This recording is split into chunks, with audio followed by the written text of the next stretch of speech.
आज प्रधानमन्त्रीले जुन वेशभूषा लगाएर चाहिँ हाउसभित्र प्रवेश गर्नुभएको छ र राष्ट्रपतिको सम्बोधनको बेलामा उहाँले उपस्थित हुनुभएको छ, यसले देशलाई तपाईले अब्जेक्सन गर्नुभएको बेइज्जत गरेको छ।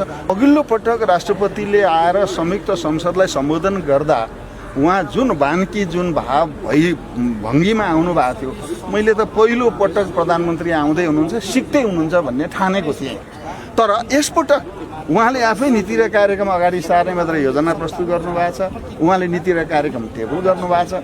तर आज राष्ट्रपतिले सम्बोधन गरिरहँदा उहाँको जुन वेशभूषा हावभाव भङ्गी थियो, यसले देशलाई बेइज्जत गरेको छ। राष्ट्रिय पोसाक हुन्छ, निश्चित मर्यादा हुन्छ, चलन त्यसै चल्दैन, चलाएपछि चल्छ र माथिल्लो आनी र बानी माथिबाट बग्छ, पानी पनि माथिबाट बग्छ। तर आज प्रधानमन्त्रीले जुन वेशभूषा लगाएर चाहिँ हाउसभित्र प्रवेश गर्नुभएको छ र राष्ट्रपतिको सम्बोधनको बेलामा उहाँले उपस्थित हुनुभएको छ, यसले देशलाई बेइज्जत गरेको छ। मैले यसलाई गम्भीरतापूर्वक उठाएँ। मैले 3टा कुरालाई सिरियसली उठाएँ। पहिलो कुरा, मैले प्रधानमन्त्रीले यस खालको वेशभूषामा राष्ट्रिय मर्यादालाई उल्लङ्घन गरेर जो उपस्थित हुने गर्नुभएको छ, यसप्रति उहाँले सचिनु पर्यो र यसको लागि सभामुखले रुलिङ गर्नु पर्यो भनेर मैले नोकझोक पनि भयो तपाईँको प्रधानमन्त्रीसँग।